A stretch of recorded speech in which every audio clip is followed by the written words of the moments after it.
بلی کو پیدا کرنے کی اللہ کی حکمت کچھ یوں ہے۔ حضرت نوح علیہ السلام کی قوم پر پانی کی صورت میں سیلاب کا عذاب آیا اور اللہ تعالیٰ نے حضرت نوح علیہ السلام کو کشتی بنا کر اس میں سوار ہونے اور ہر جاندار اور پرندے کا ایک ایک جوڑا کشتی میں محفوظ کرنے کو کہا تھا۔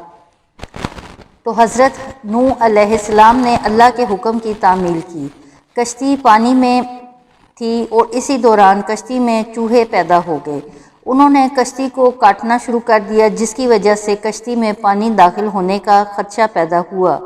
تب حضرت نوح علیہ السلام نے اللہ سے دعا کی کہ اے پروردگار، مجھے ان چوہوں سے نجات دلائیں۔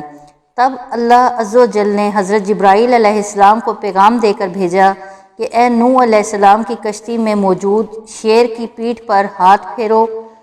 جو حضرت نوح علیہ السلام نے شیر کی پیٹھ پر ہاتھ پھیرا تو شیر کے ناک سے زوردار چھینک آئی اور اس کے دونوں نتنوں سے بلیوں کا ایک جوڑا نر اور مادہ کشتی میں گر پڑے، جنہوں نے کشتی میں موجود سارے چوہوں کا صفایا کر دیا۔